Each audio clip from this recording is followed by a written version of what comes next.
दोस्तों, मुंबई की चमचमाती सड़कों पर बसी थी एक ऐसी दुनिया जहां रुतबा, पैसा और शोहरत ही सब कुछ था।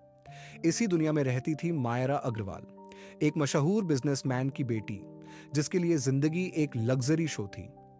मायरा का कॉलेज सेंट जेवियर्स मुंबई का सबसे मशहूर कॉलेज था, जहां हर स्टूडेंट की अपनी एक अलग पहचान थी। मायरा की पहचान थी उसका रौब, उसकी स्टाइल और उसका अहंकार। उसकी हर अदा में एक रुतबा झलकता था और कॉलेज में हर कोई या तो उसका दीवाना था या उससे जलता था। लेकिन मायरा को किसी की परवाह नहीं थी। उसके लिए दुनिया सिर्फ उसके इशारों पर नाचती थी। लेकिन एक दिन उसकी इस चमकदार दुनिया में एक साधारण सा लड़का आया, जिसका नाम था राघव। राघव का लुक बिल्कुल सादा था। सफेद शर्ट, फीकी जीन्स और एक पुराना सा बैकपैक। उसके चेहरे पर न कोई घमंड था, न कोई दिखावा, बस एक हल्की सी मुस्कान और आंखों में कुछ सपने। कॉलेज में पहले ही दिन मायरा ने उसे देखा और अपनी सहेलियों के साथ उसका मजाक उड़ाया। देखो, ये तो किसी गांव से आया लगता है। सेंट जेवियर्स में ऐसे लोग भी एडमिशन पा लेते हैं। उसकी सहेलियां हंस पड़ी, लेकिन राघव ने कुछ नहीं कहा। उसने बस अपनी किताबें समेटी और क्लास की ओर बढ़ गया। कॉलेज में एक बड़ा प्रोजेक्ट असाइन हुआ, जिसमें स्टूडेंट्स को ग्रुप्स में बांटा गया। किस्मत का खेल देखिए, मायरा और राघव एक ही ग्रुप में थे। मायरा को यह बात जरा भी पसंद नहीं आई। उसने राघव को ताने मारने शुरू किए। तुम तो बस नोट्स बनाओ, बाकी काम मैं और मेरी टीम संभाल लेंगे। तुमसे तो यह प्रोजेक्ट होगा भी नहीं। राघव ने सिर्फ हल्के से सिर हिलाया और कहा, ठीक है, मैं कोशिश करूंगा कि ग्रुप को कोई शिकायत ना हो। उसकी शांति और सादगी मायरा को और चिढ़ाने लगी। उसे लगता था कि राघव उसकी बातों से डरता है, लेकिन असल में राघव की चुप्पी में एक ताकत थी जो मायरा को समझ नहीं आ रही थी। दिन बीतते गए और मायरा हर मौके पर राघव को नीचा दिखाने की कोशिश करती।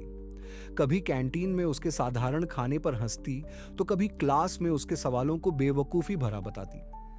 लेकिन राघव हर बार सिर्फ मुस्कुराता और अपना काम करता रहता। उसकी ये शांति मायरा को बेचैन करने लगी। उसे समझ नहीं आता था कि यह लड़का इतना शांत कैसे रह सकता है। एक दिन लाइब्रेरी में जब मायरा ने फिर से उसका मजाक उड़ाया, अरे, ये पुरानी किताबें पढ़ने से क्या मिलेगा, आजकल तो सब ऑनलाइन है, राघव ने जवाब दिया। किताबें पुरानी हो सकती हैं, लेकिन ज्ञान कभी पुराना नहीं होता। उसका जवाब इतना सटीक था कि मायरा कुछ पल के लिए खामोश हो गई। कॉलेज में जल्द ही वार्षिक फेस्ट की तैयारियां शुरू हुई।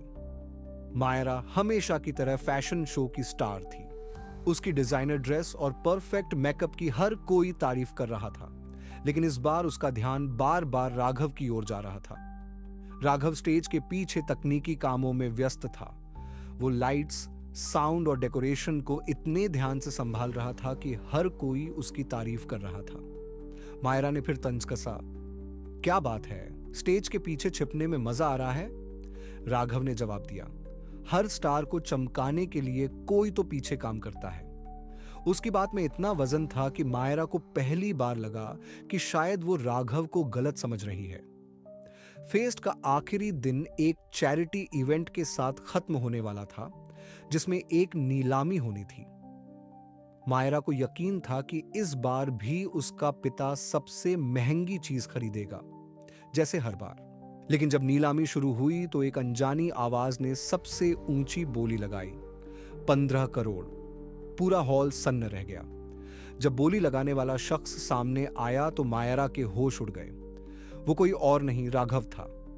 माइक पर उसकी पहचान बताई गई, राघव मेहता, भारत की सबसे बड़ी एनजीओ होप फाउंडेशन का फाउंडर, जिसने लाखों गरीब बच्चों को मुफ्त शिक्षा और स्वास्थ्य सुविधाएं दी थीं। राघव ने अपनी पहचान छिपाकर कॉलेज में दाखिला लिया था, ताकि वो आम जिंदगी जी सके और लोगों को उनकी असलियत से परख सके। मायरा को अपनी गलती का एहसास हुआ। वो राघव, जिसे वो छोटा समझती थी, असल में एक ऐसा इंसान था जिसने अपनी जिंदगी दूसरों के लिए समर्पित कर दी थी। उस रात मायरा ने राघव से माफी मांगी। मुझे माफ कर दो राघव, मैंने तुम्हें गलत समझा, तुम्हारी सादगी को कमजोरी समझा। राघव ने मुस्कुराते हुए कहा, मायरा, गलती इंसान करना शुरू किया। उसने एक प्रोजेक्ट बनाया जिसमें गरीब बच्चों के लिए मुफ्त कोचिंग सेंटर्स खोले गए। राघव ने उसकी मेहनत की तारीफ की और कहा, मायरा, तुम्हारा असली रुतबा तुम्हारी सोच में है, न कि तुम्हारे कपड़ों या गाड़ियों में। कॉलेज में अब मायरा और राघव की दोस्ती की मिसाल दी जाने लगी। मायरा ने सीखा कि असली खूबसूरती दिल में होती है और राघव ने उसे सिखाया कि जिंदगी का असली मकसद दूसरों के लिए कुछ करना है। एक दिन समंदर किनारे एक छोटी सी सभा में मायरा ने राघव से कहा, तुमने मुझे नया नजरिया दिया राघव, मैं तुमसे बहुत प्यार करती हूं। राघव ने उसका हाथ थाम कर कहा, प्यार वो है जो एक दूसरे को बेहतर बनाए, और तुमने मुझे भी बहुत कुछ सिखाया। सवाल आपके लिए, क्या आपने कभी किसी को उसकी सादगी की वजह से गलत समझा? क्या आपके जीवन में कोई ऐसा राघव है जिसे आपने नजरअंदाज किया और बाद में उसकी असलियत ने आपको हैरान किया?